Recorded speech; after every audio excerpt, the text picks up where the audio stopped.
नमस्कार मित्रांनो, तुमचं स्वागत आहे आपल्या ब्लॉगमध्ये.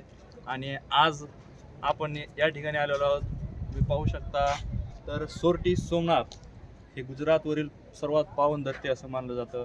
आपल्या हिंदू धर्मात जे 12 ज्योतिर्लिंग मानले जातात त्यापैकी सर्वात प्रथम जे ज्योतिर्लिंग आहे ते सोरटी सोमनाथ याचे आहे. आणि त्या ठिकाणी जसं आपण मागच्या व्हिडिओमध्ये पाहिलं की आपण ट्रेनमध्ये लास्ट टाईम होतो, आज सकाळी या ठिकाणी आलेलो आहोत. नदीमध्ये आंघोळ केलेले आहेत. जसं की इथं त्रिवेणी संगम आहे, ज्यामध्ये कपिला, सरस्वती आणि हिरण नदी या तिन्हीचा संगम आहे. त्या ठिकाणी आंघोळ करून आम्ही देवाचं दर्शन घेतलं. अतिशय चांगल्या रीतीने दर्शन झालेलं आहे. आणि त्यानंतर या ठिकाणी आपले महाराष्ट्राचे गुरुजी प्रदीपजी महाराज यांचे दर्शन लाभले आणि पुढील माहिती गुरुजी देतील. नमस्तुभ्यम नमस्तुभ्यम नमस्तुभ्यम नमो नमः. नमस्कार, मी प्रदीप. आज आमचे मित्र कृष्णा आज आलेले सोरटी सोमनाथ येथे. अतिशय सुंदर आणि अतिशय चांगल्या उद्देशाने ते आले प्रभूंचं दर्शन घेण्यासाठी.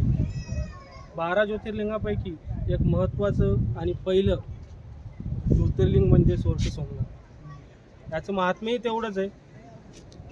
2 देवांमध्ये म्हणजेच प्रभू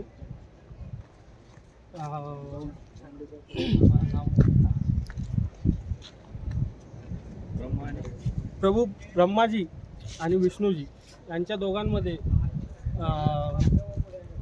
इगो मीन्स त्या दोघांमध्ये गर्व निर्माण झाला की दोघांपैकी मोठं कोण.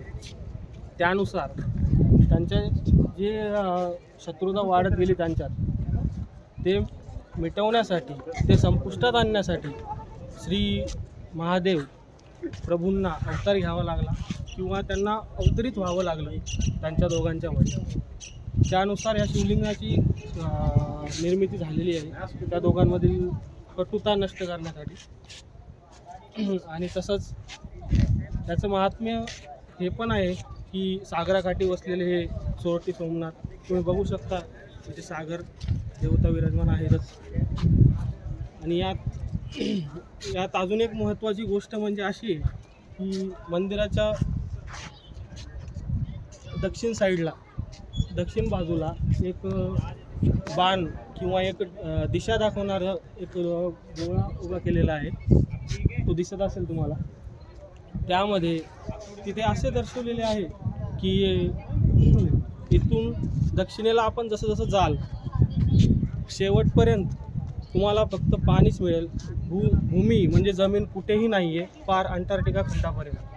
हे त्याचं महात्म्य आहे. आता आपण बोलूया कृष्णा यांच्यासोबत. तर नमस्कार, तुम्ही सरांकडून गुरुजींकडून जी माहिती ऐकलेली आहे त्यामध्ये संतुष्ट असालच.